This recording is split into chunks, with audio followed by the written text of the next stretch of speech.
दोस्तों, आज भारत सरकार की तरफ से रूस के पक्ष में एक ऐसा फैसला लिया गया जिससे भारत ने पूरी दुनिया को मैसेज देने की कोशिश की है कि अब हम वो भारत नहीं रहे कि अमेरिका जैसी बड़ी ताकतों से डरते रहें या फिर इनकी धमकियों का असर हम पर बहुत ज़्यादा होगा। अब आप जानते होंगे कि ट्रंप ने ऑफिशियली अनाउंसमेंट कर दी है कि भारत पर 25% टैरिफ लागू किया जाएगा। लेकिन अगर भारत ट्रंप की बात को मान लेता है, यानी कि रूस के साथ व्यापार को कम कर दे या फिर बंद कर दे, तो ये टैरिफ भारत पर नहीं लगेगा या फिर जो लगने वाला टैरिफ है उसे काफ़ी हद तक कम किया जा सकता है। लेकिन इतनी बड़ी धमकी देने के बावजूद भी भारत ने किसी भी तरीके का बड़ा एक्शन नहीं लिया और भारत सरकार ने क्लियर कर दिया है कि जो तेल और जो तमाम चीज़ें यानी कि हथियार हम रूस से खरीदते आ रहे हैं उन्हें उसी तरीके से खरीदा जाएगा।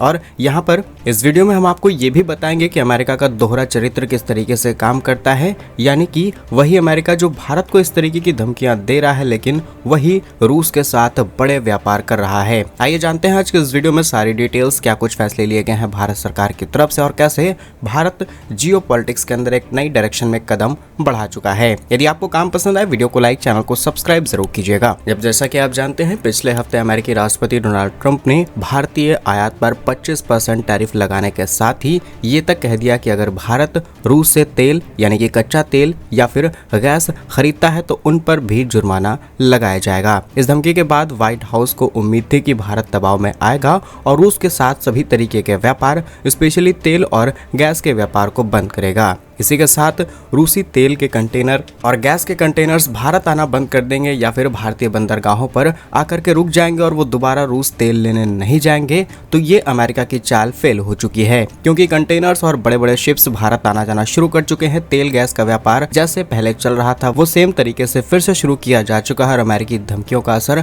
भारत पर नहीं पड़ रहा। और ये बात कहनी पूरी तरीके से गलत होगी कि 25% टैरिफ लागू होने के बाद इससे नुकसान अमेरिका को है, लेकिन अमेरिका से ज्यादा इस चीज का नुकसान भारत को उठाना पड़ेगा। लेकिन भारत दबने वाला नहीं है और इस चीज से हमने पूरी दुनिया को क्लियर मैसेज दे दिया है। और इस पूरे मुद्दे को लेकर के हिंदुस्तान में छवि खबर में 5 कारण बताए गए हैं जो हम आपको एक एक करके बताते हैं और आपको पता चल जाएगा कि असली राजनीति किस तरीके से खेली जा रही है। पहला रीजन है कि ट्रंप त्रिकोण चीजों का इस्तेमाल करना चाहते हैं, यानी कि अमेरिका, भारत, रूस एक साथ काम करें और स्पेशली अमेरिका यहाँ पर अपने हिसाब से इन दोनों देशों को चला पाए। इनकी कुछ इस तरीके की राजनीति काम कर रही है। बसव कैपिटल के को फाउंडर संदीप पांडे ने कहा कि ऑपरेशन सिंदूर के बाद अमेरिकी राष्ट्रपति ने संकेत दिया था कि पाक उनके बहुत ज्यादा करीब है, क्योंकि आप जानते होंगे IMF से सीधे सीधे पाक को पैसा मिल जाता है। इसी के साथ अमेरिका वहां से तेल निकालने की तैयारी करता है, उन्हें करोड़ों अरबों रुपए दिए जाते हैं उनकी मदद करने के लिए। तो आप इस बात से अंदाजा लगा सकते हैं कि इन धमकियों की तैयारी बहुत पहले से ही शुरू की जा रही थी। और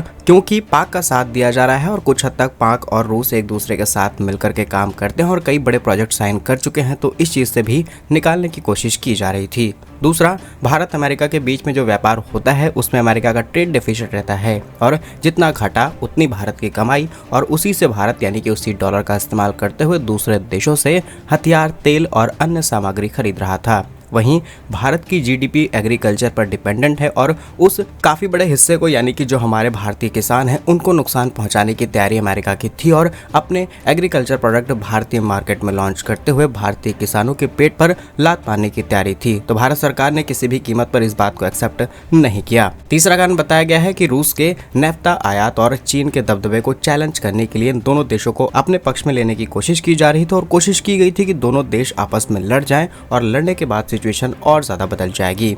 भारत ने हाल ही में रूस के नेफ्था का आयात शुरू किया है जो कि पेट्रोकेमिकल, प्लास्टिक और डिफेंस सेक्टर में इस्तेमाल किया जाता है। अब कुछ समय पहले फ्रांस और ज़्यादातर यूरोपीय देशों से हम ये चीज़ें इंपोर्ट कराया करते थे, लेकिन सीधे रूस से हमने इंपोर्ट कराना शुरू कर दिया और ये बात भी अमेरिका को पसंद नहीं आई। चौथा रीज़न, भारत आत्मनिर्भर बन रहा है क्योंकि भारत रूस के साथ मिलकर के ना सिर्फ हथियार खरीदता है बल्कि रूस की मदद लेकर के, फिर चाहे वो सोर्स कोड देना हो, टेक्नोलॉजी शेयरिंग हो या फिर पूरे IP शेयर करना, इन सब की हेल्प से भारत के अंदर जेट्स, ड्रोन्स और तमाम तरीके की मिसाइलों को हमने तैयार किया है। और पाक के खिलाफ हमने जिस ब्रह्मोस को दागा है वो ब्रह्मोस भी हमने रूस की मदद लेकर करके तैयार की हैं। नहीं, भारत के पास इतने एडवांस मिसाइलें नहीं थी कि हम इस पावरफुल रेंज की मिसाइलों को तैयार कर पाएं। इसके अलावा जावा साथ ही पांचवा रीजन दिया गया है कि माइक्रोसॉफ्ट, गूगल, अल्फाबेट जैसी कंपनीज के ऊपर बहुत ज़्यादा टैरिफ लगाया जाता है भारत की तरफ से। इन कंपनियों को वाकई भारत के अंदर ज़्यादा टैक्सेस देने पड़ते हैं क्योंकि भारत के अंदर नियम कानून ही कुछ इस तरीके से हैं और इसी चीज़ को अमेरिका बदले के रूप में देख रहा था। लेकिन अभी तक आपको सिर्फ दो देशों की बात हुई है, लेकिन यहाँ पर सिर्फ दो देशों के आर्गुमेंट चल रहे थे। अब आपको बताते हैं कि रूस और अमेरिका के बीच झमाझम व्यापार चल रहा है और इससे अमेरिका को कोई दिक्कत नहीं है। अगर किसी तीसरे देश का भला हो तो अमेरिका को यह बात मंजूर नहीं। आपको बता दें, साल 2024 में करीब $3 अरब के फर्टिलाइजर, पैलेडियम और यूरेनियम जैसे इंपॉर्टेंट चीजों को रूस से अमेरिका ने इंपोर्ट कराया और $3 बिलियन के आसपास व्यापार किया और एक्सपोर्ट भी किया करीब $528 मिलियन के आसपास। और अभी कॉन्फ्लिक्ट शुरू हुआ है, नहीं तो साल 2021 में 30 बिलियन के आसपास ट्रेड करने की तैयारी थी। तो आप अंदाजा लगा सकते हैं कि दोनों देश मिलकर के व्यापार करते हैं। स्पेशली भारत का इस्तेमाल किया जा रहा था रूस के खिलाफ, लेकिन भारत ने सही समय पर आकर के सही फैसला लेते हुए सारे गेम को पलट दिया है और तेल गैस से भरे हुए कंटेनर्स भारत पहुंचना शुरू कर चुके हैं। जो पुरानी पेंडिंग डील्स थी उनको फिर से क्लियर किया जा रहा है। बाकी क्या कुछ कहना है आपका इस खबर पर कमेंट्स में जरूर लिखिए। पूरा वीडियो देखने के लिए धन्यवाद। जय हिंद।